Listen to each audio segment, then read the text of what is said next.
Okay, back to the world of real estate. Of course, we've got Alice here from Domain. Alice, let's bring in our guest here, Kurt Hegetschweiler. Now, Kurt is the founder of a group called Builders Coach, and I think most people in the real estate game know that building and renovating can cost a pretty penny these days. The prices have gone through the roof. So we thought we'd have a chat about how to do it in the most cost-effective way.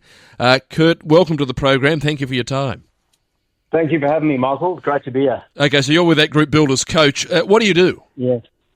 So I help builders run a more professional business. Most builders know how to build, but they're not so clued up on how to, organise their systems, processes, and just run a more professional outfit. Okay, now the average renovation cost, it's hard to get an average because properties are all different sizes and in different places, but let's say you've got a 4-bedroom house and you want to renovate it as opposed to extend it. You're going to do a few bathrooms, you've got to do a bit of this, a bit of that inside. I mean, what sort of money are people now looking at? It's a bit of how long is a piece of string question that. But to give you an idea, like if you had $1 million to spend back in January 21, say, to do a renovation, you'd need $1.5 million to do the same work today. In 4 years, it's gone up that much? It actually went up that much in 3 years. So 53% increase, It's been the biggest jump in 20 years. It's extraordinary, isn't it? And it's similar when it comes to building a house from scratch. It used to be around $320,000 in January 2021, and now it's just under $500,000 as well, Michael. And that's actually building a whole house from scratch. So it's similar whether you're renovating or starting with very blank canvas. I suppose, Kurt, one of the problems is that we see this from a lot of builders, and no doubt they're the ones talking to you, are the ones that go in with a fixed price contract and then inflation runs away like crazy. They have to complete the build because of the contract, but they go broke in the process, right? Absolutely. That's the exact reason a lot of the bigger guys went under. There's also, delays in building approvals. Material costs went up. That's sort of stabilising now, but, wage costs, the lack of workers as well, and then changes to land taxes. And most people think builders make a lot of money. They don't, but they've been forced to pass, these increases onto people. So it's been tough going. But, a lot of those guys that got into fixed price contracts and they locked them in, and then because of the delays with permits and approvals, by the time they got started and then finished, they were underwater. Okay, what's driving these prices up as crazy as you've suggested they are? What are the driving factors here? Definitely, there was the surge in building during the pandemic that had an impact, and then also, just with materials, being able to access materials that had a massive impact, but labour costs as well. Huge. Like if you look at, stats from 2023, there were 42,000 new apprentices coming into the industry, which was 25% down on the previous year. And, the ABS data is not finalised yet for 24-25, but it's on the same trajectory, possibly 5 to 10% worse. So we just don't have enough people coming into the industry, And then obviously immigration as well has had an impact. As in what? Immigration, obviously people aren't coming in with the skills to be brickies and plumbers and the like from what you're saying, but they are coming in and they need to live somewhere. So there's your supply-demand mix. Yeah, exactly. So, they're not bringing in enough people in the trades, but also, immigration is driving the housing crisis, right? Like people need somewhere to live, and there's not enough houses. Alice, what do you want to ask Kurt?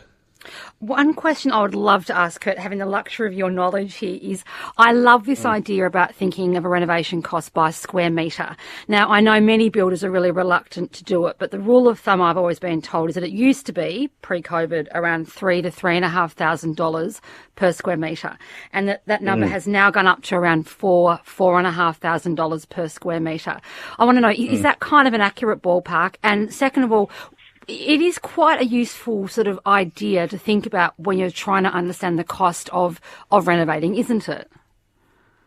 It's so difficult to get accurate numbers with a renovation, right? With any construction, for that matter, and most people are completely unaware of that. So square meter rates is actually the last way that we recommend builders do a quote. You can get a rough ballpark figure using square meter rates, but if you want to do an accurate quote, you need to slow it down, take the time to find out the cost of the materials, the labour, the subcontractors, and then also like the hourly rates of the carpenters and the supervision and the project managers as well.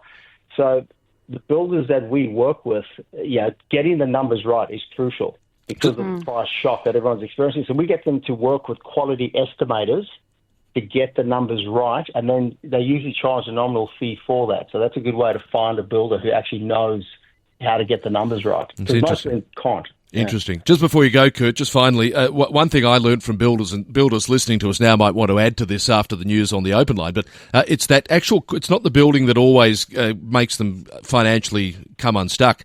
It's the time and effort they dedicate to free quotes, knowing that the vast majority of people will not then go on and take the job. And so, yes. If you're operating in this environment where the prices are going up exponentially because of inflation, you've got to put together a very careful quote. You can't just rush it on a sort of a rule of thumb per square metre basis, right? There's got to be a lot of time and effort taken.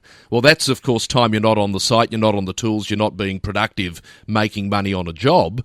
And then, of course, if person after person says thanks for that, but no thanks, you can go broke pretty quickly.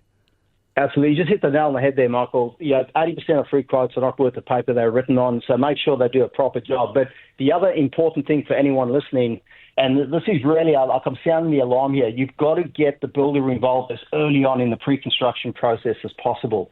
It's called ECI, and there's actually a term for it now. It's been spearheaded in Australia and New Zealand, early contractor involvement or early builder involvement, because they can offer their expertise in terms of materials, like understanding of costs, the subcontractors and build process to help align people's budgets with what they eventually spend. Good on you, Kurt. Great to speak. Thank you for your time. I appreciate it. I think people learned a bit there. Thank you. All the best. Thanks for having me. Take care. All the best. Kurt Hegetschweiler there, as I said, founder of Builders Coach, and that figure there, the ECI. Bear that in mind.